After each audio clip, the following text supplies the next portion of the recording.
कि बिहार के हर पंचायत का, बिहार का नहीं, हर पंचायत का 8,500 पंचायतों का हम योजना बनवा रहे हैं, पैदल चल के, खुद जाकर देखकर।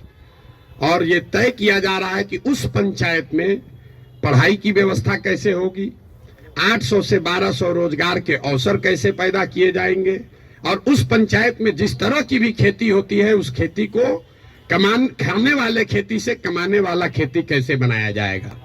ये 8,500 कार्यक्रम, 8,500 डॉक्यूमेंट जारी करेंगे। आप में से ज्यादातर लोगों को पढ़ने का भी समय नहीं होगा, लेकिन 8,500 पंचायतों का अलग अलग योजना बनाकर जारी करेंगे चुनाव से पहले। उसके साथ साथ बिहार के विकास के लिए जो 10 महत्वपूर्ण पहलू हैं, उसमें स्वास्थ्य भी इंक्लूडेड है, उस पर भी 10 साल का विजन डॉक्यूमेंट बनाकर आपको चुनाव से पहले जारी करेंगे। ये बताएंगे कि बिहार में स्वास्थ्य की व्यवस्था को कैसे सुधारा जाए। आप उसको पढ़िए, समझिए, कुछ योगदान देना है योगदान भी दीजिए, सुझाव भी दीजिए, और अगर ठीक लगे तो अच्छा तब अपनाइए, हमारे कहने पर मत जाइए। अब आप कहिएगा कि अभी काहे नहीं जारी किए हैं। अभी इसलिए नहीं जारी किए हैं कि अगर अभी हम वो योजना जारी कर दें तो वो मेरी सोच होगी, उसमें आपकी और बिहार के लोगों की सोच समाहित नहीं है। पहले गांव गांव जाकर देखकर ये समझ रहे हैं, लोगों से पूछ रहे हैं कि क्या करना पड़ेगा। ज्यादातर आदमी कहेगा नया क्या देख लीजिएगा इसमें।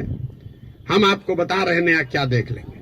हम भी बिहार के सरकारी स्कूल में पढ़े हैं, हमने अपने बाबूजी के क्लिनिक में देखा है 100 रुपया के मोनोसेफ नहीं खरीद पाने के वजह से इनके फ्लाइटिस के पेशेंट हाथ जोड़ के कहते हैं भैया मर जाए, लेकिन अब हम कुछ नहीं कर सकते, घर में कुछ नहीं बचा है, 100 रुपया। तो हमको उसकी समझ है, लेकिन इसके बावजूद जब हम 2 बरस से चल रहे हैं पैदल, तो जो गरीबी, जो बदहाली, जो कष्ट मैंने जमीन पर देखा है, इसका मुझे कभी अंदाजा नहीं था। हम संयुक्त राष्ट्र संघ में पब्लिक हेल्थ में ही 10 बरस काम किए हैं, यहाँ राजनीति में से भी जुड़े रहे, लेकिन जितनी गरीबी बदहाली हम अपनी आंखों से देख रहे हैं, ये आंकड़ों से दिखने वाली गरीबी से कहीं ज्यादा है। आपने कुपोषण की बात कही, यहाँ सब डॉक्टर बैठे हुए हैं, आप में से ज्यादातर आदमी ऐसे होंगे जो शायद ही कोई 10 से ज्यादा हीमोग्लोबिन वाली महिला आपको देखते होंगे। यहाँ हम लोग जो एक स्टडी करा रहे हैं, देखते हैं, आप देखिएगा कल से ध्यान से, गांव में कहीं जाइए, 55-60 साल से ज्यादा उम्र की कोई महिला आपको सीधी खड़ी नहीं दिखेगी, सब बेंड हो गई है ऊपर से। तो न्यूट्रिशन, आप न्यूट्रिशन समझते अगर हैं, आप लोग तो डॉक्टर हैं, तो आपको पता है कि लंबे समय तक हीमोग्लोबिन की कमी की वजह से और ग्रोइंग एज में कैल्शियम नहीं मिलने की वजह से बोन का स्ट्रक्चर इतना कमजोर है कि समय से पहले वो बेंड होने लगता है। ये जब आप गांव में चलिएगा तो देखिएगा।